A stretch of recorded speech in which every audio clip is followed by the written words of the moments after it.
everybody, welcome back to my channel, The Medieval Reader.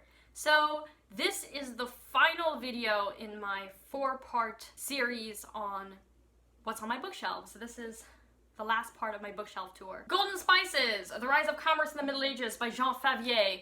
I think I said at one point that I would make a video about this, but I've never actually read it. So I will read it and make a video on it at some point. This deals with commerce and just kind of the rise of the merchants in the Middle Ages. So I do want to read this. Angel in the Whirlwind by Benson Bobrick. This is a 1-volume history of the American Revolution. I was just looking for sort of a concise introduction to the American Revolution, so I picked this up. I do hope to read it soon. And then on the Civil War, I got None Died in Vain by Robert Leckie. Again, it's a 1-volume work on the Civil War, and so I will read that after I read Angel in the Whirlwind. This is a book that I'm so glad to have seen. Darwin's Ghost, The Secret History of Evolution by Rebecca Stott. So I was a biology major as an undergrad, and I did 1 year of graduate work in entomology, insects. Darwin stood on the shoulders of giants. He had people before him who helped lay the foundation for what eventually became his theory of evolution by natural selection. And this is all about all of those scientists who came before him, who helped him develop this theory. I'm so glad that this book is out there because I think it's important. Okay, then I have The Secret by Francesco Petrarch. This is translated, it says edited by Carol Quillen, so I guess she's the translator. Oh, it has a foreword by Natalie Zemon Davis. So Francesco Petrarch had these imagined conversations with Augustine and with Cicero. And so yeah, this sounds really good. Private Yankee Doodle by J.P. Martin. This is the account of Joseph Plum Martin, who was a revolutionary soldier. So that sounds really intriguing. This is an abridged version of the Federalist Papers. When I got it, I thought it was the complete Federalist Papers. I don't know why I thought that, but it's not. I've talked about reading older histories and trying to understand, where historiography has been and where it's going. The Waning of the Middle Ages by Johann Huizinga is a classic. It's dated in parts, but Huizinga's Waning of the Middle Ages is a book that I really do need to read to understand where medieval studies was in the early 20th century. He also read a book on Erasmus, and I read bits of it, but I never read the entire thing. I have this translation of the Canterbury Tales, translated in verse by Neville Coghill. I do not have the Riverside Chaucer, so yeah, I got a modern English translation of Chaucer. Disgrace, I know. The Owl and the Nightingale, Cleanthes and Saint Erkenwald. This is translated by Brian Stone. So yes, just a number of medieval tales. I have an abridged version of Froissart's Chronique. This is good. I mean, the Chronique is massive. So I was like, okay, this was at Half Price Books. I picked it up. This is Froissart's Chronicles on the 100 Years' War. So it's written in the 14th century. I have this beautiful edition of Eusebius's Church History by Paul Mayer. And it's beautiful, and I bought it for $8 at Half Price Books. And I wish they had a Half Price Books in Pennsylvania, but I don't think they do. They definitely don't in Philadelphia. But it's amazing. See all these photos. So anyway, yes. And it's actually a critical edition, so it corrects Eusebius's mistakes or sometimes his exaggerations, because he certainly had a stake in the game, so to speak. I have volumes 1 and volume 2 of The Golden Legend by Jacobus de Voragine. These are all of the saints' lives, and they are translated by William Granger Ryan. I've talked about a few of these stories on some of my older videos. Okay, I've talked about this art book, Hiroshige by Matthew Forer.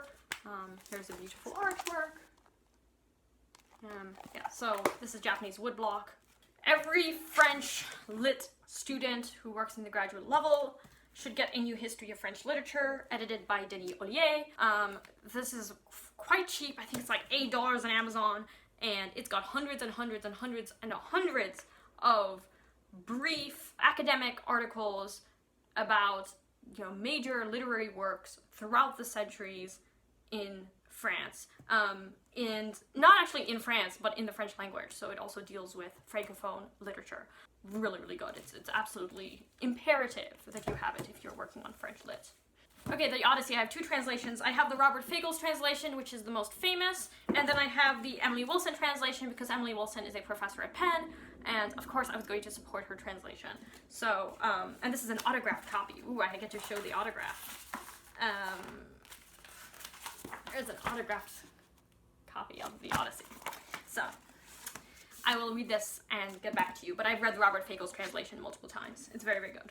I got this as a gift, Elemental Eco-Criticism, Thinking with Earth, Air, Water, and Fire, and it deals with the elements and how the elements appear in literature. This one also I got as a departmental award, and it's really, really valuable. Dictionnaire des Lettres Françaises, and this is on the Middle Ages, Le Moyen Âge, and this just has entries about, like, literally every name from the Middle Ages. I mean, it is huge. It's like Bible paper. It's like 1,400 pages of Bible paper with entries. It's very, very valuable. Josephus's The Jewish War. This one's translated by G.A. Williamson.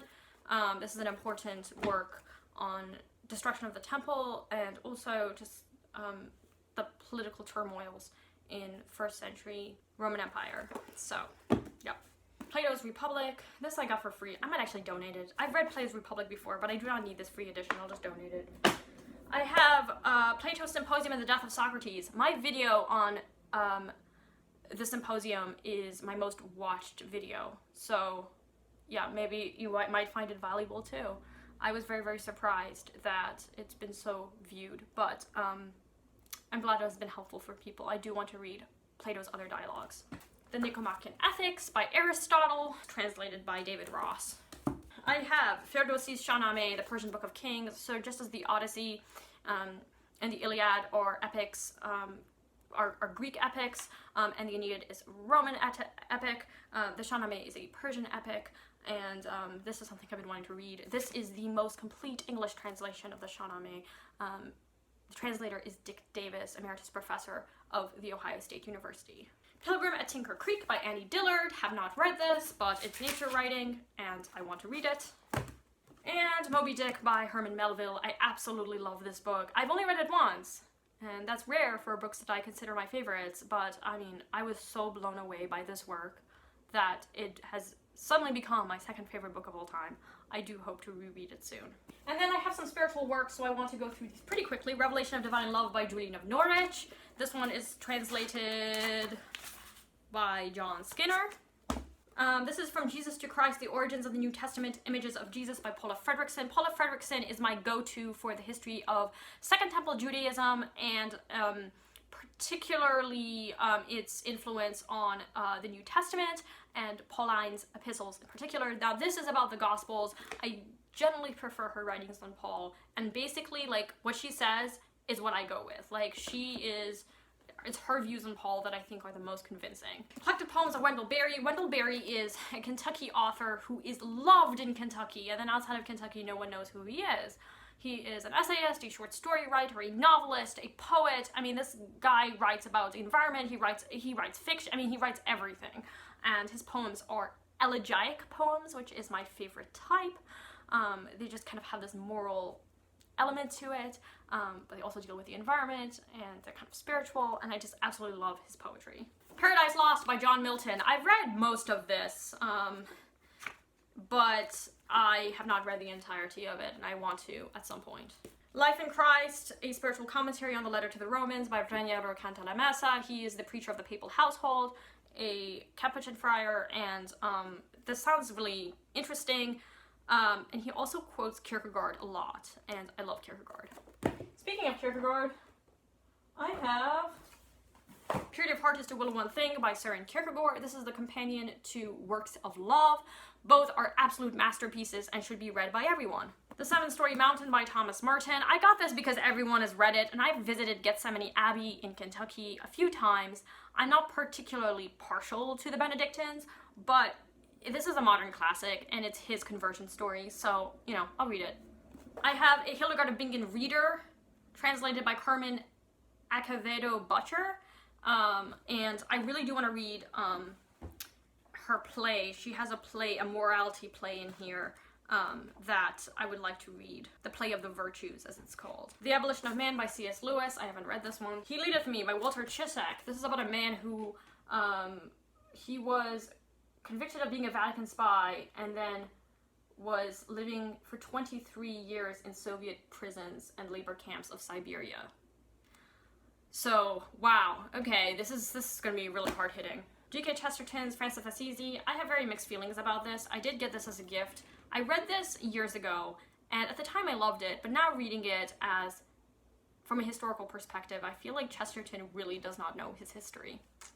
The Sacrament of the Present Moment by Jean-Pierre de Caussade. This is actually Abandonment to Divine Providence. I really love this. This is a wonderful spiritual work. 17th century Jesuit. Creative Fidelity by Gabriel Marcel. Gabriel Marcel was an early 20th century playwright and philosopher, and I've loved the essays in this collection. He's often considered an existentialist, but he rejected the term, considering himself more as a neo-Socratic like Kierkegaard. I have The Word, a meditation on the prologue to St. John's Gospel by Adrienne von Speyer. She was a 20th century mystic, quite controversial, but I really like her meditations here.